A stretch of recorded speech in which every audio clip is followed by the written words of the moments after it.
والله ما طلعت شمس ولا غربت إلا وأنت في قلبي. الحمد لله وكفى وسلام على عباده الذين اصطفى أما بعد. أعوذ بالله من الشيطان الرجيم. بسم الله الرحمن الرحيم. من المؤمنين رجال صدقوا ما عاهدوا الله عليه فمنهم من قضى نحبه ومنهم من ينتظر وما بدلوا تبديلا.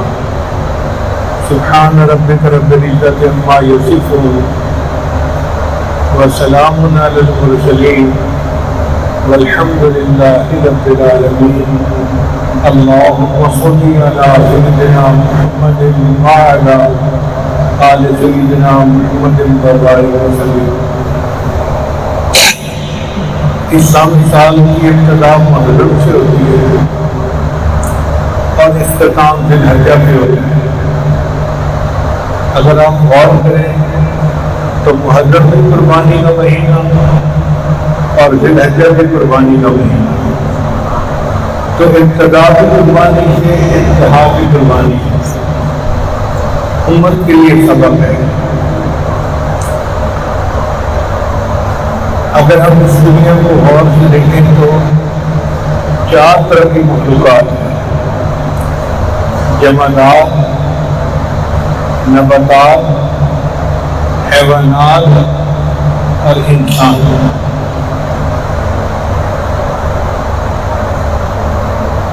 ہر مخلوق کا جو نام ہے اس کا پہلا حرف اس کی صفت بتاتے ہیں. جمادات کے اندر جسامت ہوتی ہے، پتھر ہے، جسامت ہے، نہ بڑھے گا نہ گھٹے گا، ویسے ہی رہے گا، انسان لگ جائے. اور جمادات سے اعلیٰ ہے نباتات. چنانچہ کھیتی بونے کے لیے ہم زمین کے سینے کو چین دیتے ہیں، گہرا ہاتھ چلاتے ہیں. کوئی یہ نہیں کہہ سکتا دیکھو زمین پہ کتنا ظلم ہو رہا ہے. بھائی زمین ہے ہی اس لیے کہ اس میں کھیتی کی جائے. اب کھیتی جب کرتی ہے تو فصل لہلہا رہی ہوتی ہے، بہت خوبصورت ہوتی ہے. عین جب وہ عروج پہ ہوتی ہے تو اس کو درانتی سے کاٹ دیتے ہیں. کوئی پوچھے گی کہ درانتی سے کیوں کاٹا ہے؟ اس لیے کہ اس نے حیوانات کی غذا بننا تھا. یہ ظلم نہیں ہے، یہ مقصد ہے. اب حیوانات کھا پی کے پل کے جوان ہو جاتے ہیں، ہم ان کو قربان کر دیتے ہیں. کوئی یہ نہیں کہہ سکتا کہ تو بڑا ظلم ہے، جانور پہ چھری پھیر دی. بھائی مقصد زندگی ہی یہی تھا، اللہ نے ان کو پیدا ہی اس لیے کیا تھا. اس لیے یہ ظلم نہیں ہے، یہ فطرت ہے. تو اب آپ غور کریں، جمادات نباتات پہ قربان، نباتات حیوانات پہ قربان، حیوانات انسان پہ قربان، اور انسان اپنے رب رحمان پہ قربان. قانون یہ ہے کہ ادنا اعلیٰ پہ قربان.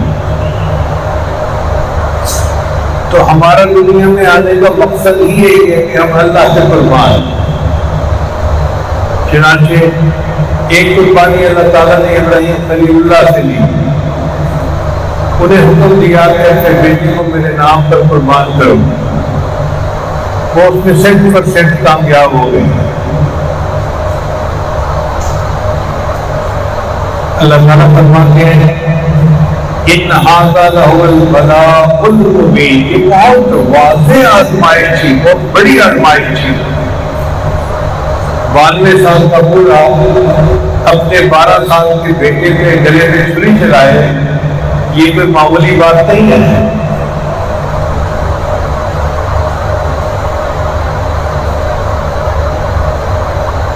اللہ تعالیٰ فرماتے ہیں وَفَدَيْنَاهُ بِذِبْحٍ عَظِيمٍ، اس بچے کو ہم نے قربان نہیں ہونے دیا، اس کی بجائے ہم نے جنت سے ایک میڈا بھیجا، وہ قربان ہو گیا۔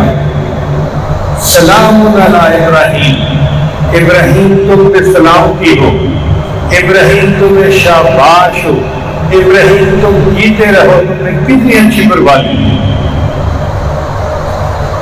کتنے پیارے الفاظ سے اللہ نے ان کو اپریشیٹ کیا ہے کہ ابراہیم تم نے کتنا اچھا کام کر دکھایا، تم پہ سلامتی ہو، تم جیتے رہو۔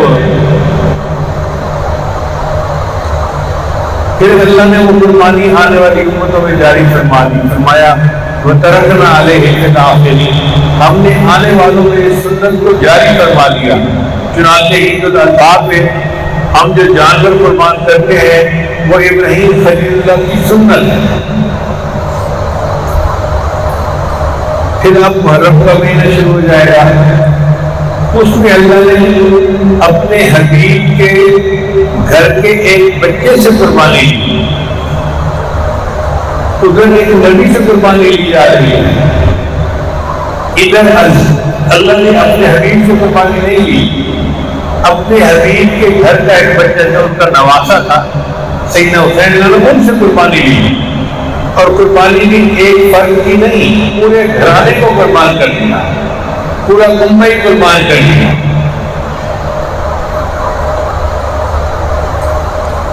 آج چونکہ ہم من پسند کی زندگی گزارنے والے لوگ ہیں تو ہمیں خیال آتے ہیں ادھر ادھر کے، اور جی جانور پہ چھری چلا دی، یہ کیا ظالمانہ طریقہ ہے۔ بھائی نہیں، آپ سبزی کاٹتے ہیں تو چھری نہیں چلاتے، پھل کاٹتے ہیں چھری نہیں چلاتے۔ جب اللہ نے مقصد ہی زندگی کا یہ بنا دیا تو اب جانور کو ذبح کرنا یا قربان کرنا یہ ظلم نہیں ہے، یہ فطرت ہے۔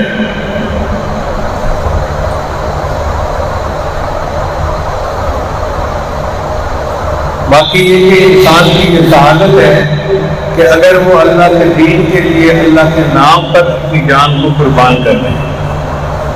حدیث مبارکہ میں آتا ہے کہ شہید کے خون کا پہلا قطرہ گرتا ہے، اللہ تعالیٰ اس کی زندگی کے سب گناہوں کو معاف فرما دیتے ہیں۔ اور تفسیر قرطبی میں یہ لکھا ہے کہ ہر بندے کے روح کو ملک الموت قبض کرتے ہیں، لیکن جب شہید کی شہادت کا وقت آتا ہے اللہ تعالیٰ ملک الموت کو کہتے ہیں ملک الموت یہ بندہ میرے نام پہ قربان ہو رہا ہے، اب تو پیچھے ہٹ کے اس کی روح کو میں خود قبض کروں گا۔ اللہ تعالیٰ اس بندے کی روح کو قبض کرتی ہے اور اس کو اللہ کا دیدار نصیب ہوتا ہے۔ چنانچہ عبداللہ مخدومی رحمۃ اللہ علیہ ایک بزرگ گزرے ہیں، جہاد میں شریک تھے اور ان کو سخت زخم آئے ہوئے تھے، گرمی کا موسم تھا۔ ان کے کسی دوست سے دیکھا تو سوچا میں کچھ پانی پلا دوں۔ جب وہ پانی پلانے لگے تو انہوں نے اپنا منہ بند کر لیا، منہ بند کر لیے، کھولا نہیں۔ وہ بڑے حیران ہیں، خون بھی نکل رہا ہے، پسینہ بھی آیا ہوا ہے، ڈی ہائیڈریشن بھی ہو چکی ہے، اور اس گرمی کے موسم میں ان کو پانی پلانا چاہتا ہوں، یہ پانی پی نہیں رہے۔ تو انہوں نے پوچھا عبداللہ تم پانی کیوں نہیں پیتے؟ تو عبداللہ نے آگے جواب دیا میں روزے سے ہوں اور اب میں اپنے روزے کو شربت دیدار سے افطار کرنا چاہتا ہوں، پانی سے افطار نہیں کرنا چاہتا۔ مجھے شہادت ملے گی تو مجھے اللہ کا دیدار نصیب ہوگا، میں اپنے روزے کو شربت دیدار سے افطار کرنا چاہتا ہوں۔ اس لیے صحابہ کرام اللہ کے نام پہ اپنی جان دیتے تھے اور اس کو اللہ کا احسان مانتے تھے۔ جان دی ہوئی اسی کی تھی، حق تو یہ ہے کہ حق ادا نہ ہوا۔ ہمیں کیا پتا کہ اللہ تعالیٰ اس شہید کو کیا اجر عطا فرماتے ہیں۔ حدیث مبارکہ میں آتا ہے کہ اللہ تعالیٰ جنتیوں سے پوچھیں گے کہ تم نے جنت کا مزے پا لیے؟ سب کہیں گے یا اللہ ہم نے خوب مزے اٹھا لیے۔ اللہ پوچھیں گے تم میں سے کوئی واپس دنیا میں جانا چاہتا ہے؟ سب کہیں گے جی ہم تو نہیں جانا چاہتے، ہم اس آپ کی رضا والی پسندیدہ جگہ جنت میں جو آ چکے ہیں ہم کیوں جائیں؟ ایک بندہ ہوگا کھڑا ہوگا، اللہ میں جانا چاہتا ہوں۔ اللہ پوچھیں گے تو ہے کون؟ اے اللہ میں شہید ہوں، اور جب دنیا میں مجھے شہید کیا گیا تھا تو جو لطف اور مزہ مجھے اس وقت آیا تھا وہ مزہ جنت میں بھی آ کے نہیں بھولا۔ میں چاہتا ہوں احیا ثم اقتل، احیا ثم اقتل، مجھے زندہ کیا جائے پھر شہید کیا جائے، پھر زندہ کیا جائے پھر شہید کیا جائے۔ اس سے آپ اندازہ لگائیں کہ شہید کو اللہ تعالیٰ کی طرف سے کیا نعمت ملتی ہے۔ یہ جنجالی فتنے کا دور ہے، اپنے دل میں تو تمنا رکھیں کہ کوئی بھی موقع آیا اور دین کی خاطر ہمیں اپنی جان دینی پڑی تو ہم اللہ کا احسان مانیں گے اور اپنی جان کا نذرانہ پیش کریں گے۔ حضرت شیخ وزیر صاحب نے لکھا ہے